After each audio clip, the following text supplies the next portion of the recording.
Bonsoir à tous et merci de vous joindre à nous pour partager ce moment d'étude du livre de l'Apocalypse. Nous cherchons à connaître la vérité pour être affranchis, pour être édifiés et être fortifiés. La connaissance de la vérité, c'est la connaissance de Christ par son évangile et par son esprit. Nous arrivons au 5e sceau. Notre sujet ce soir est la vision des martyrs. Nous lisons dans le 6e chapitre du livre de l'Apocalypse à partir du verset 9.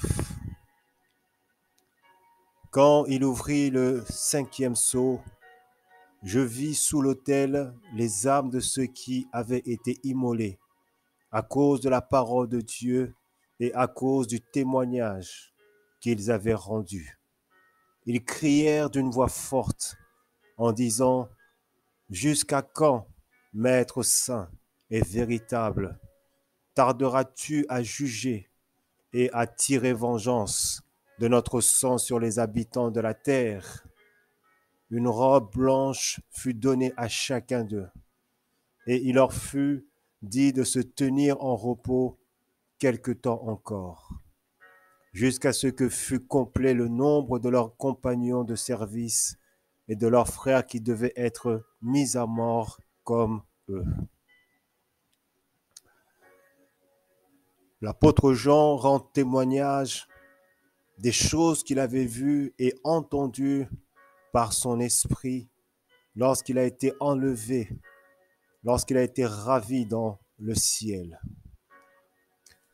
Et je crois que si nous voulons aussi entendre le témoignage de Dieu dans nos cœurs, il est nécessaire que nous ouvrions nos cœurs à l'évangile, à la parole du Christ.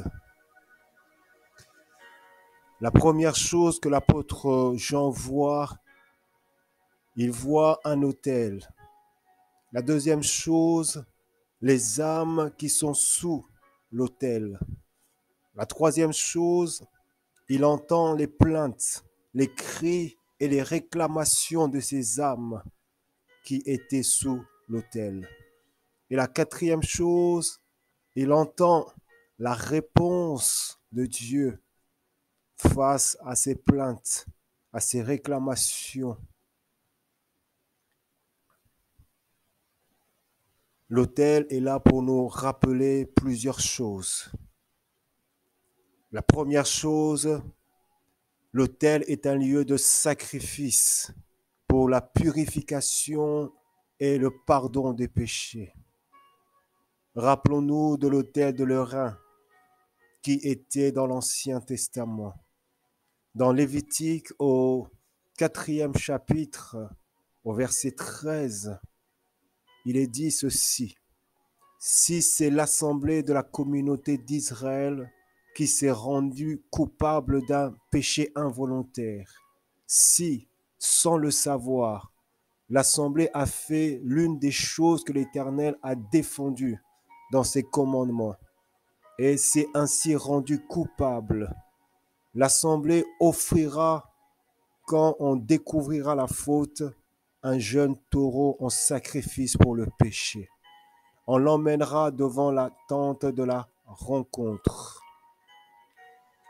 Selon la loi mosaïque, lorsqu'une personne commettait une infraction à l'égard de la loi divine, elle devait apporter un sacrifice devant l'autel qui était devant la tente de l'assignation pour recevoir le pardon et la purification de son péché. Et nous avons encore un autre exemple dans le livre du prophète Ésaïe, au 6e chapitre et à partir du verset 5. Voici ce que dit le prophète. Je m'écriai, malheur à moi, je suis perdu, car j'ai les lèvres impures, et j'habite au milieu d'un peuple aux lèvres impures. Et voici que, De mes yeux, j'ai vu le roi, le Seigneur des armées célestes. Alors l'un des êtres à forme de serpent vola vers moi. Il tenait à la main une braise qu'il avait prise sur l'autel avec des pincettes. Il m'en toucha la bouche et me dit, maintenant que ceci vient d'être appliqué sur tes lèvres, ta faute est enlevée et ton péché est expié. Le prophète Ésaïe a été purifié de son péché, de son impureté, par le feu qui était sur l'autel. La deuxième chose que nous devons apprendre à savoir concernant l'autel, l'autel est un lieu de communion entre Dieu et l'homme. Et nous voulons une communion, et nous voyons une communion de ces martyrs avec Dieu. Rappelons-nous de l'autel des parfums. Dans le livre d'Exode au chapitre 30, au premier verset. Tu feras aussi un autel pour brûler du parfum. Tu le feras en bois d'acacia. L'autel des parfums symbolisait premièrement les œuvres des saints du Très-Haut. L'autel symbolisait leurs prières, leur intercession, leur louange, leur adoration, qui sont comme un parfum agréable à Dieu. La mort des martyrs en Christ est un parfum agréable à Dieu. La troisième chose à savoir au sujet de l'autel, l'autel nous rappelle le sacrifice de Christ sur la croix. Voici ce qui nous est dit, combien plus le sang de Christ, qui, par un esprit éternel, s'est offert lui-même sans tâche à Dieu. Christ s'est offert sur la croix comme un animal qu'on offrait sur l'autel. Et l'autel nous rappelle également le sacrifice de toutes ces personnes qui ont accepté de mourir pour leur foi.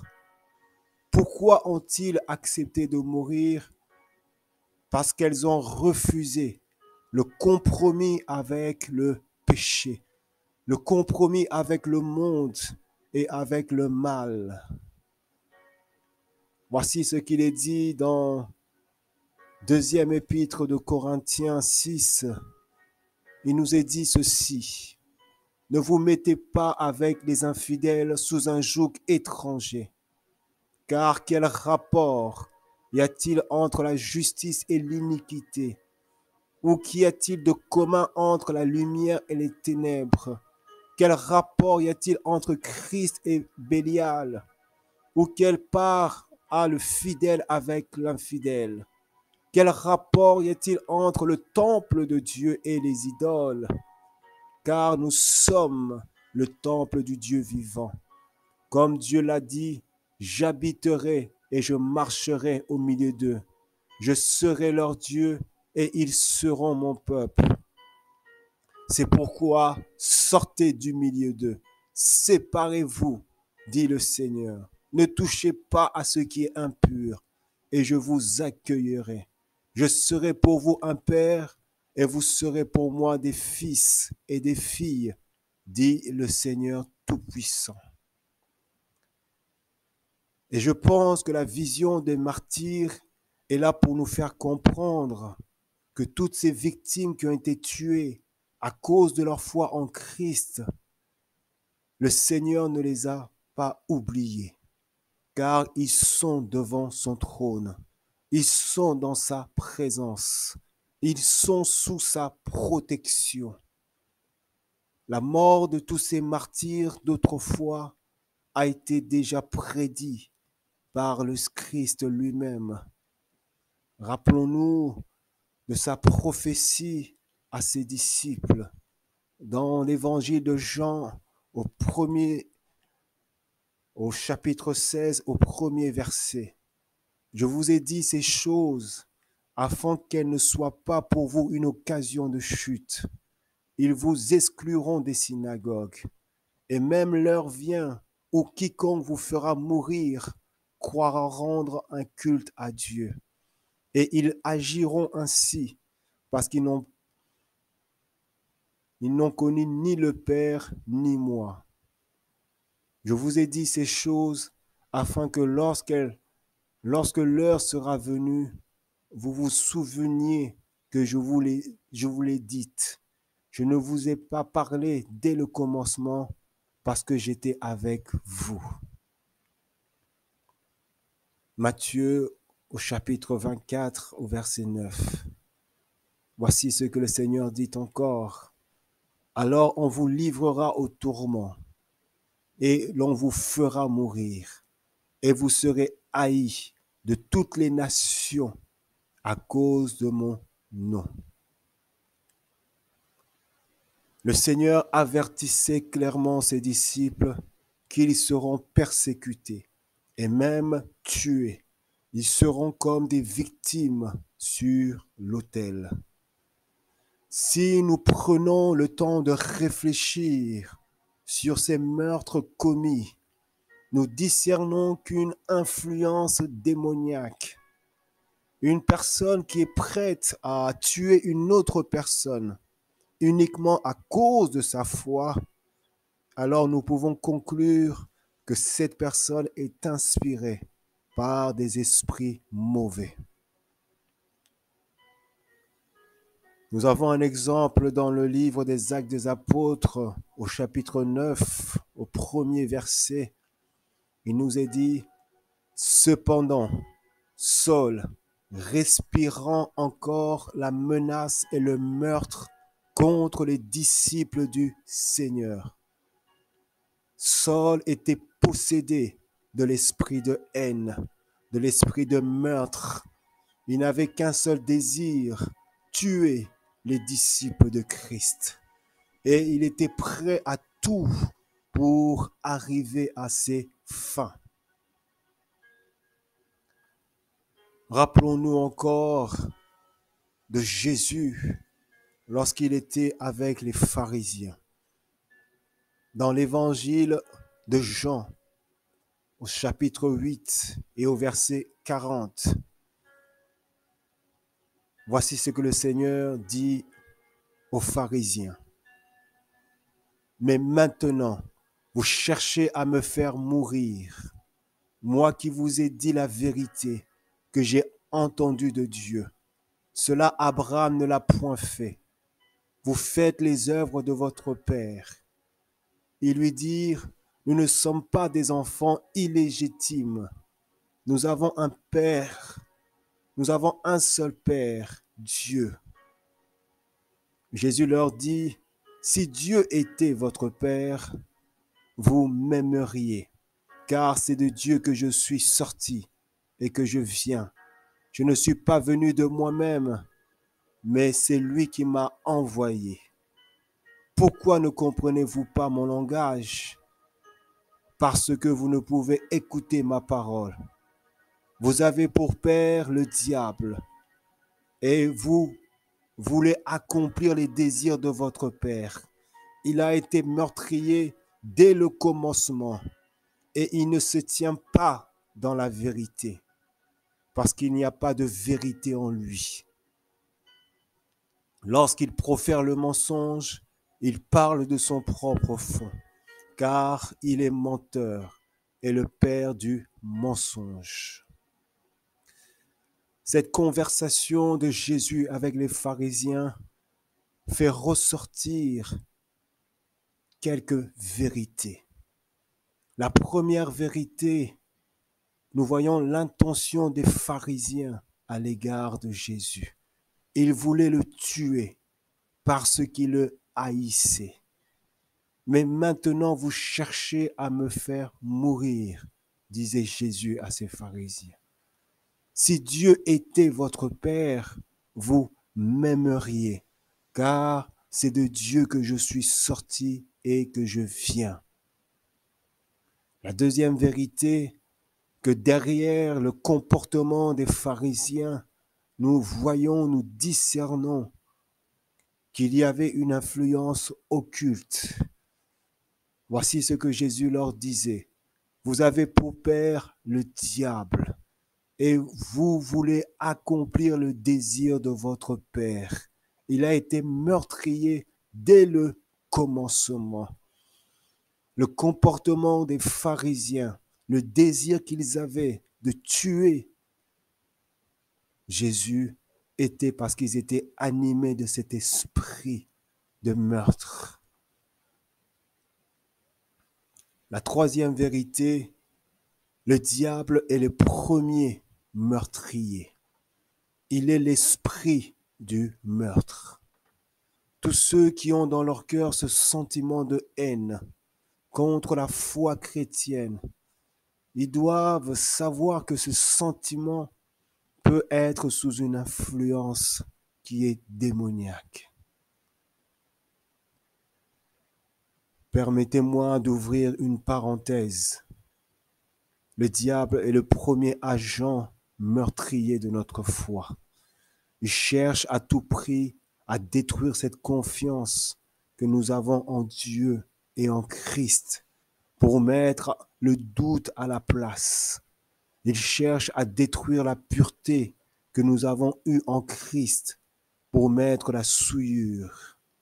Il cherche à assombrir notre lumière. Il cherche à mettre la rébellion à la place de l'obéissance. Il veut discréditer notre foi en faisant croire aux hommes que l'évangile n'a pas été inspiré par Dieu et que Christ n'est pas le Fils de Dieu et qu'il n'est pas non plus ressuscité. Nous devons être conscients que nous avons un adversaire devant nous, un adversaire qui cherche à nous détruire spirituellement parlant. Voilà pourquoi nous sommes avertis par la parole, par ces termes. Soyez sobres, veillez. Votre adversaire, le diable, rôde comme un lion rugissant, cherchant qui il dévorera. Résistez-lui avec une foi ferme, sachant que les mêmes souffrances sont imposées à vos frères dans le monde. Encore une autre parole qui nous avertit en nous disant, ne donnez pas accès au diable. Revêtez-vous de toutes les armes de Dieu afin de pouvoir tenir ferme contre les ruses du diable. Je ferme ma parenthèse. L'apôtre Jean entend les cris de ces personnes qui sont sous l'autel, ces personnes qui réclament la justice auprès de Dieu. La première chose que nous pouvons apprendre de cette vision, il y a une vie après la mort. La mort n'est pas une fin. Il y a une vie après. Ceux qui sont sous l'autel, nous les voyons qu'ils sont vivants. Tous ceux qui ont été tués à cause de leur foi en Christ, ils sont vivants et ils sont devant le trône. Ils sont dans la présence de l'Éternel. La deuxième chose que nous apprenons, il y aura une justice pour tous ces victimes, parce que devant Dieu, le crime ne restera pas impuni. Nous avons ces paroles dans l'Évangile qui nous dit, Dieu ne fera-t-il pas justice à ses élus qui crient à lui jour et nuit? Et tardera-t-il à leur égard? La réponse, je vous le dis, il leur fera promptement justice. Dans le livre de la Genèse, nous avons le premier crime, le crime de Caïn. Caïn qui a tué son frère Abel. Et il nous est dit que la voix du sang d'Abel crie et réclame justice auprès de Dieu. Et il nous est dit qu'il lui sera fait justice. Dans le livre de Genèse, au 4e chapitre, au verset 9, l'Éternel dit à Caïn, « Où est ton frère Abel ?» Il répondit, « Je ne sais pas. Suis-je le gardien de mon frère ?» Et Dieu dit, « Qu'as-tu fait ? La voix du sang de ton frère crie de la terre jusqu'à moi. Maintenant tu seras maudit de la terre qui a ouvert sa bouche pour recevoir de ta main le sang de ton frère. Quand tu cultiveras le sol, il ne te donnera plus sa richesse. Tu seras errant et vagabond sur la terre. » Caïn est maudit. Il est maudit à cause de son crime. Et la terre entière, nous devons le savoir, est sous la malédiction de la colère de Dieu, du jugement de Dieu, pour le sang de tous les saints qui ont été versés. Sachons que la terre sera un jour frappée par la colère de la justice divine. La troisième chose que nous apprenions à travers cette vision, la réponse de Dieu. Il y aura une réponse pour toutes ces âmes, pour toutes ces victimes. Et nous voyons la première réponse. Au verset 11, il est dit, « Une robe blanche fut donnée à chacun d'entre eux. » Une robe blanche fut donnée à chacun d'entre eux. Les martyrs reçoivent des robes blanches qui sont des symboles de leur justification et des gages de leur glorification prochaine. La deuxième réponse, il leur fut dit de se tenir en repos quelque temps. Ces martyrs ne sont plus dans des cris, ni dans les plaintes, ni dans les réclamations, mais ils sont maintenant en repos. Ils sont en paix. Ils attendent l'accomplissement du plan divin sur la terre. La question que nous pouvons nous poser, pourquoi Dieu avait-il permis et qu'il permet encore maintenant des crimes des hommes et des femmes à cause de leur foi en Christ? Je ne sais pas pourquoi le Seigneur permet cela, mais ce qui est sûr, rien n'arrive par hasard, rien n'arrive sans la volonté du Seigneur. Il le dira lui-même dans l'évangile de Matthieu au chapitre 10, à partir du verset 28. Ne craignez donc pas ceux qui peuvent tuer le corps, mais qui n'ont pas le pouvoir de faire mourir l'âme. Craignez plutôt celui qui peut faire mourir le corps et âme dans l'enfer. Ne vend-on pas une paire de moineaux pour un sou, et pourtant, pas un seul d'entre eux ne tombe à terre sans le consentement de votre Dieu. Quant à vous, même les cheveux de vos têtes sont comptés. N'ayez donc aucune crainte, car vous avez plus de valeur que toute une volée de moineaux. C'est pourquoi, celui qui se déclarera pour moi devant les hommes, je me déclarerai moi aussi pour lui devant mon Père céleste. Mais celui qui aura prétendu ne pas me connaître devant les hommes, je ne le reconnaîtrai pas non plus devant mon Père céleste. Seigneur, nous voulons dire Amen à toutes tes paroles, Seigneur. Seigneur, tu nous fais comprendre que notre vie est précieuse devant toi.